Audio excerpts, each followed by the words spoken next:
Энэ бол цагаасаа эрт хүүтэрсэн олон жилийн дунджаас хүүтэн болохыг ус цаг үр орчны шинжилгээний хүрээлэнгээс мэдээллээ. Тодорхойлбол өнгөрсөн жилийн үйл 11-р сарын 25-26-ны өдрөөс эхэлж хүүтэрсэн байх юм. Засны дарагцаач өнгөрсөн жилийн үдээд 30% байсан бол энэ жил нийт үнэтгэхийн 80% нь застай байна. Ялангуяа Хангаан нурууны хэсэг, Увс хонгор, Баян хонгор, Дунд Говьсөнбөр аймгийн хойд хэсэг, Завхан Арангаа нутаг, Хинти булганы өмнөд хэсэг, Төвийн ихэнх нутгаар засан бүрхэлтэй засны зузаан 10-аас 25 см төржээ. Сарын сүүл 10 хоногийн цагаараа үржилсэн мэдээгээр энэ сарын 20-21 өдрүүд 100% нутгаар баг зэрэг засарч явган шуурга шуурна гэж цаг үрж анхаарууллаа. Мөн сарын 21-ний өдөр баруун нутгаар 20-20 төгсгөр 23 нутгийн зарим газраас засарх төлөвлөлттэй байна. Бүгд найрамдах Франц улсын ерөнхийлөгч Франц Олландогийн урилгаар Монгол улсын ерөнхийлөгч захааг элбэгдүүлж бүгд найрамдах Франц улсад энэ сарын 18-наас 19-ний өдрүүдэд албан ёсны айлчлал хийсэн.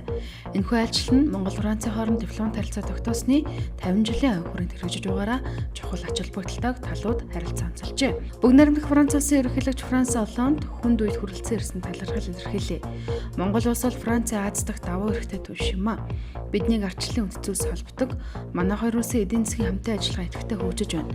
Ялангуяа хүнсүдэн аж ахуй сансрын чиглэлээр хамтран ажиллах болцоо бий хэмээн тодтогоод энэ сарын 30-нд Парис хотны эхлэх уур амьсгалын өөрчлөлтийн асуудал арга нэгдсэн үндэсний байгууллагын 21-р чуулганы зорилтын талаар тайлбарлан Монгол улс түүнийг дэмжихийг хүссэн байна. Харин Монгол улсын ерөнхийлөгч элбэгдөрч уулзалтын эхэнд Парис хотод болсон террорист талдад олон 10 эрдэнэт хүний амин эрсдсэнд гүнээ эмгэнэж байгаа дахин илэрхийлээд учирсан уу гашуг Монголын ард түмэн хуваалцж байна гэдгийг онцлсан юм а.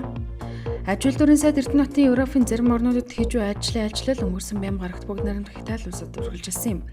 Айлчлалын хүрээнд тэрбээр Итали улсын эдийн засгийн хөгжлийн дэд сайд Карло Календотой уулзлаа. Ноён Карло Календо аж үйлдвэрийн сайдыг хүрэлцэн ирсэн талархаж байгаа илэрхийлж Монгол улсад ажлын хийх төлөвлөгөөтэй байгаагаа дурджээ. Уулзалтаар талууд Итали улсын техник тоног төхөөрөмжийг ашиглан Монголын өдөө аж ахуйн түүхий эдэг боловсруулж нэмэртэг шингэсэн бүтээгдэхүүн үйлдвэрлэх чиглэлд хамтран ажиллая. Үүний тулд Италийн засгийн газар сайжид даатгалын агентлагаар дамжуулан Монгол улсын арь ширний зах зээлийг судалж үнэлгээ өгсөн бөгөөд машин тоног төхөөрөмж нийлүүлэх эцсийн бүтээгдэхүүн үйлдвэрлэх үйлдвэрийн шугамд зээл олгож мэргэжилтэй ажилтныг бэлтгэх хоёр улсын мэргэжлийн холбоотой хамтын ажиллагааг идэвхжүүлсэн цогц санхүүжилтийн схемийг бий болгох талаар хамтран ажиллахаар тохиролцлоо. Цаашид энэхүү санхүүжилтийн схемийг ноос ноолбор хөдөө аж ахуй хүнсний үйлдвэрийн салбарт мөн хэрэгжүүлэхээр болсон юм а. Мянмарын хойд хэсгийн уурхай ойролцоо хөрсний нуурласнаас 70 хүн амь өргөдөж 100 гаруй хүн сүрэггүй болжээ. Мянмарын Кажиможид орших хашийн уурхайд дарагдсан олон хүний зохицыг ухаж гаргасан тухай албаныхан мэдээлжээ. Түүнчлэн 100 гаруй хүн сүрэггүй болсныг арга иргэн мэдээлжээ. Хятадтай хил залгаа орших Мянмар улс нь дэлхийд алдартай өндөр чанарын хаш олборлолтоос жилд хэдэн тэрбум Америк доллар орлого олдог юм. Гэвч уурхайн олборлолтын орлого улсын сан төвлөрөхөөс илүүтэй Мянмарын цэргийн удирдагчтай холбоотой компани хувь хүний дансанд төвлөрдөг байна. Их хүүхдийн эрүүл мэндийн үндэсний төв их барих эмэгтэйчүүдийн эмнэлгийн яриа судлалын засаг олон улсын жишгт нийцсэн яриа эрт үеийн нийт шаардлагатай тусламж үзүүлэх орчин үеийн тоног төхөөрөмж иж бүрэн кабинеттэй болж өнгөрсөн баасан гарагт нээлттэй байлаа. 1987 оноос үйл ажиллагаа явуулж ирсэн энэ засаг 2013 оноос эрүүл нарийн хэсэг 75 ортой, дутуу нарийн эрчим дэмжлэгээний хэсэг 17 ортогоор 2 хэсэгт палатны зохион байгуулалтаар үйл ажиллагаагаа явуулж урсгал засвар төдийгээр засвар үйлчилгээ хийж байсан юм а. Төрөлт эцгийн хэрээр дутуу төрөлт нэмэгддэг. Ингэж олон улсын жишгт нийцсэн эмчилгээний кабинеттэй болсноор 500 граммаас дээш хүчинтэй хүүхэд бүрийг авч амьдруулах боломж өртсөн гэж их хүүхд эрүүл мэндийн үндэсний төвийн эмч цэвэрлэгч нар онцоллоо. Орон сууцын зарим конторууд байр цахилгаан дулааны мөнгөдөр хууль бусаар төлбөр нэмж авдаг.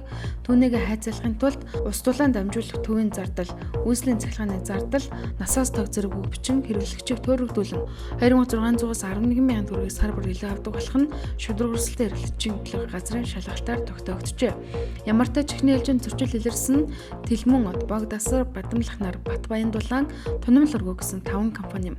Үүний цаана иргэдэд орон сууцын мөнгө дээрээс ийм байдлаар мөнгө унагдаг хичнээн контор бийг нарийн тогтоогүй гэж өнгөрсөн баасан гарагт шудраг өрсөлдөөн эрхлэгчийн төлөв газраас мэдээлсэн юм а. Монголын зарчигчид галт тэргээр Парис руу аялах боломжтой боллоо.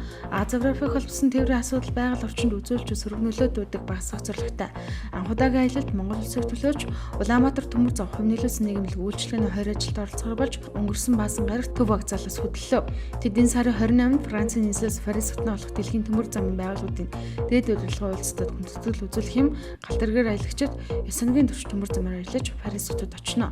Ийхүү монголчууд төмөр замаар холбогдсон бүхэл газруудад зорчих аялах боломжтой болсныг Улаанбаатар төмөр замны гэрэлтээс онцоллоо. За одоогийн байдлаар Улаанбаатар төмөр зам билетийн касс Парис явах галтэргийн тасалбарын тооцоо суугаагүй байна. Харин Улаанбаатараас Москва хүртэлх 365 мянган орчдог түүнээс цааших чиглэлийг Оросын тал хариуцдаг тухай Улаанбаатар төмөр замны гэрэлтээс тайлбарласан юм а.